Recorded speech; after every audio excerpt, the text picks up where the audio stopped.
E stasera arriva un pareggio dalla Juventus, si dividono la posta e si dividono anche la prestazione nei due tempi, con una prima parte dove i bianconeri sono stati a tratti anche osceni, mi permetto di dire, soprattutto con Cup Miners che veramente, boh, è un punto interrogativo, ma a questo punto è un punto esclamativo negativamente parlando, ecco, in realtà. Poi nel secondo tempo invece una Juventus che, se vogliamo, doveva chiuderla. Le due squadre hanno commesso un po' lo stesso errore e sono state pagate con la stessa moneta ed è arrivato questo pareggio che comunque allo stadio della Ceramica contro un Villarreal che sta facendo vedere anche buone cose in Liga Spagnola non è sicuramente un risultato da buttare e completa il bilancio il Napoli con una vittoria. Devo dire che per l'italiano è andata benissimo perché 3 vittorie e un pareggio, anzi quasi stavamo facendo l'unplay una certa e non lo sottovalutiamo questo aspetto, per ranking non lo sottovalutiamo. E comunque, per concludere sul Napoli, anche se la sono dovuta sudare fino all'ultimo, non è facile, non è semplice ed è servito anche una parata nel finale di Milinkovic-Savic, ma soprattutto due spunti clamorosi di De Bruyne, finalizzati poi da un giocatore che arriva dal Manchester United e andateli a prendere dalla Manchester perché appena escono da lì no, ne sa qualcosa il Napoli. McTominay, che tra l'altro stava facendo bene anche al Manchester United, McTominay. Però vabbè, questo è un altro discorso. Poi fanno la differenza. Su De Bruyne voglio fare poi un discorso a parte, ecco, in realtà. Ci arriviamo, procediamo con ordine, signori miei. Prima, come al solito, partiamo dal pollicione, se non l'avete ancora fatto, perché no? Sulla fiducia e soprattutto per soddisfare l'appetito insaziabile di un algoritmo che sta sempre lì, no?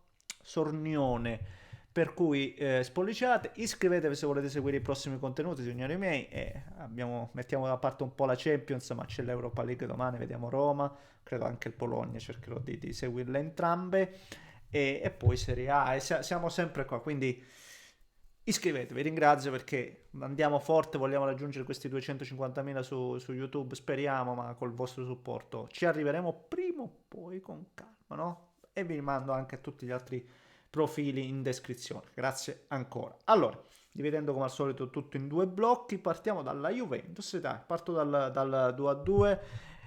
Come dicevo prima, una Juventus brutta nel primo tempo, una Juventus che dico la verità, dico la miseria, possibile che cioè è strano perché la partita di stasera mi ha un po' spiazzato perché ho visto davvero due squadre diverse ehm, che poi in realtà il tutto secondo me possiamo sintetizzare anche con l'uscita dal campo di Koop Menders e con l'ingresso in campo di Concesao. È stato un impatto clamoroso, forse anche perché ha preso il posto di un giocatore che in questo momento quando tocca la palla fa danni, perché poi o la perde o sbaglia. Sì, quando l'ha persa e ha dato il via alla ripartenza del Villarreal o errori. È una roba a Cup Menes incredibile, tant'è che veramente l'impatto di Concesao, che già di per sé è stato importantissimo, se pensiamo all'uscita dei Cup e la sommiamo, ripeto, all'impatto di Concesao, dici, mamma mia, veramente da così e così è cambiata la Juventus. Poi sapete benissimo che non mi piace mai tirare la croce addosso a un solo giocatore e bisogna dire che forse anche un po' per atteggiamento, non lo so, ma nel primo tempo è stata brutta la squadra di Tudor, tant'è che fortunatamente è rimasta in partita perché aveva avuto le occasioni per chiuderla il Villarreal, chiuderla per andare sul doppio vantaggio perché poi non è mai chiusa neanche sul 2-0 per carità, ma si sarebbe complicata ulteriormente questo sì, invece rimane viva e nel secondo tempo cambia. La partita nel secondo tempo la Juventus l'ha totalmente cambiata, ripeto, con Concesao che sfrutta un errore anche in fase di costruzione del Villarreal, sul corner dove fa una giocatona incredibile Gatti, veramente grandissimo colpo tecnico e non te l'aspetteresti magari da Gatti, eppure l'abbiamo visto tutti. Sicuramente non irreprensibile la difesa del Villarreal come un po' quella della Juventus, ecco, secondo me fanno un po' il paio L'unica cosa di cui si può incolpare poi la squadra bianconera è, ripeto, come il Villarreal, anche la Juventus ha avuto la situazione con David, la traversa, ma ha anche altre. Ogni volta che prendeva la palla con Sesao poteva e creava dei pericoli.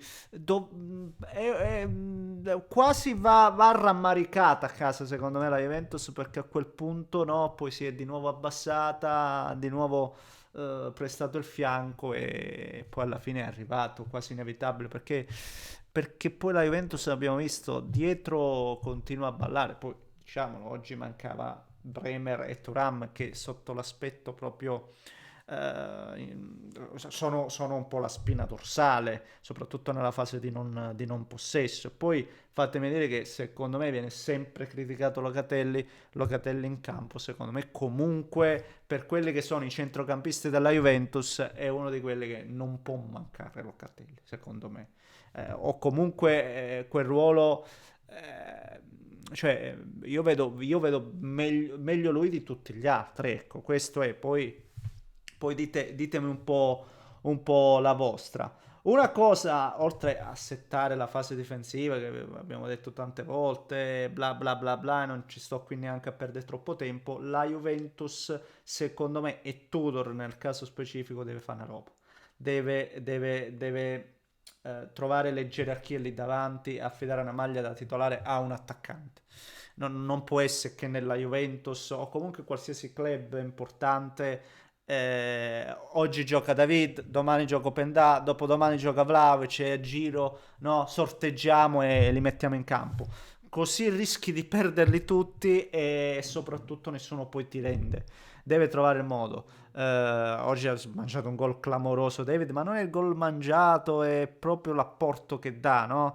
E nessuno, perché non è che Openda e adesso anche Vlahovic, quando si dice che parte da titolare, non riescono poi a impattare. Deve trovare delle gerarchie Tudor, deve dare una maglia da titolare a uno e poi, perché no, magari ogni tanto alternarli, ogni tanto panchinarlo, sì, però no, che veramente sistematicamente ogni partita cambia l'attaccante, perché così secondo me fa fatica proprio a trovare dei collegamenti lì davanti e questa cosa si denota dal mio punto di vista. Vabbè, comunque, un 2-2 che secondo me, sommato al pari col Borussia Dortmund per il valore dell'avversario, secondo me non sono due risultati da buttare, ecco.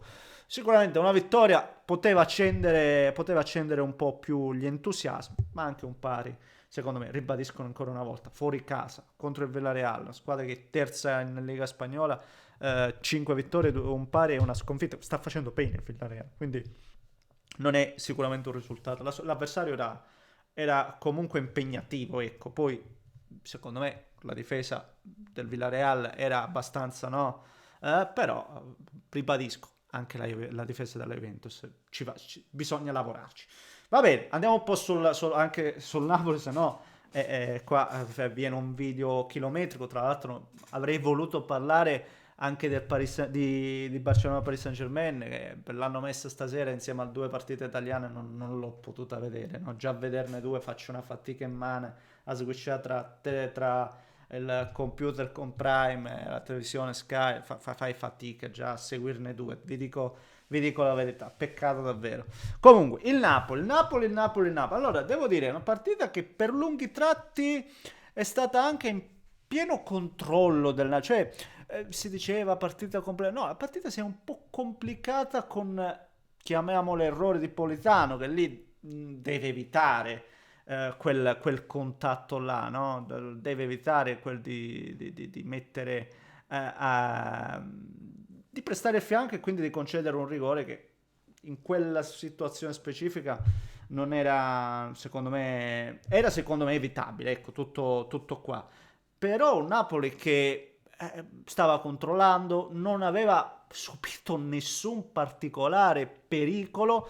È vero, il Napoli non è che anche oggi abbia creato chissà quanti presupposti, e su questo secondo me un po' deve trovare delle alternative, deve trovare più soluzioni. Conte deve farlo, perché è una squadra che secondo me il materiale per creare tante occasioni da gol ne ha, ne ha di materiale, eppure è servita qualche giocata incredibile ancora una volta di De Bruyne, perché cioè, no, ne ha messo due palloni clamorosi, ma sulla prima è incredibile come va via innanzitutto alla pressione, scambia con Anghissà, strappa in conduzione e serve una palla con i giri perfetta a Hollywood. Il gol lo fa praticamente lui. E sul secondo pure disegna una traiettoria davvero illuminante, sempre per Hollywood. Pure lui è arrivato un po' di scetticismo, sto ragazzo pagato tanto. Cazzi miei, c'hanno fame Hollywood, che è la cosa che poi fa la differenza, e lo vedi, cioè due gol in Champions, due gol che valgono 3 punti importanti, non li fa un giocatore banale, ecco. Quindi impattante sicuramente Hollywood. E poi su De Bruyne voglio ancora spendere una parola in più, perché io alcune cose forse solo in Italia siamo capaci di dirle, perché già dopo le ultime prestazioni ne ho sentiti tanti di commenti che dicevano: "No, ma si deve dare una mossa, cosa si crede, questo qua è arrivato a perdere tempo magari, non è in condizione, lo vedi, si deve svegliare". Ma stiamo scherzando, ragazzi? Ma veramente siamo capaci non lo so, di etichettare come un brocco De Bruyne? Noi siamo capaci di questo in Italia, cioè siamo veramente forse capaci. È una roba, dubitiamo di un giocatore come De Bruyne. Io non lo so veramente, siamo questi, ecco, in alcuni casi, no? De Bruyne, ragazzi, non si discute nella maniera più assoluta, anzi deve trovare il modo, Conte, questa è una grande sfida, il modo di farlo esprimere al meglio, perché su De Bruyne cioè non ci sono condizioni, è un giocatore che vale dal punto di vista delle qualità, e quindi va solo veramente messo e reso funzionale nel contesto contiano, che non è semplice per lui, che non è semplice per lui. Questo è il punto, ma sul ragazzo, ragazzi, scusate il gioco di parole, non ci sono discussioni, ripeto, solo noi qui in Italia possiamo dire alcune blasfemie, perché è di questo che si tratta. Poi anche oggi deve ancora, secondo me, Conte sistemare un po' la fase difensiva, perché è anche vero che, va detto, anche lui non riesce ad applicare con continuità proprio i giocatori. Oggi gioca Beokema, Jesus, l'altro giorno giocavano Buongiorno Rachmani, l'altro ancora Marianucci, chi era l'altro? Non mi ricordo, però cambia sempre la difesa per questione di infortuni, per questo e per quell'altro, e non riesce magari a trovare giustamente l'alchimia, e si vede perché il Napoli, nonostante, ribadisco, per gran parte della gara è rimasto attento, concentrato, non ha subito praticamente nulla, sopportato da centrocampisti che poi la fase difensiva la sanno fare bene, però alla lunga, vedi, anche nella fase finale, quando ti abbassi troppo, non ti dà quella certezza che magari poteva darti a dietro, dove dici: no, la partita comunque se la portano a casa. Oggi è servita una parata importante di Milinkovic-Savic, ecco. Poi magari abbastanza centrale, quello che volete voi, però l'ha dovuta fare, perché Hjulmand è riuscito a saltare in mezzo a Beukema e Juan Jesus, proprio è entrato in mezzo. E quindi lì dietro ancora c'è da sistemare qualcosa, senza ombra di dubbio. Però sono 3 punti quelli di oggi che sono assolutamente importanti, e sono centrali, senza ombra di dubbio. Va bene, signori, fatemi sapere cosa ne pensate voi, perché sono andato anche abbastanza a lungo. Io vi abbraccio caramente e vi aspetto sotto nei commenti. Un abbraccione da Rischio.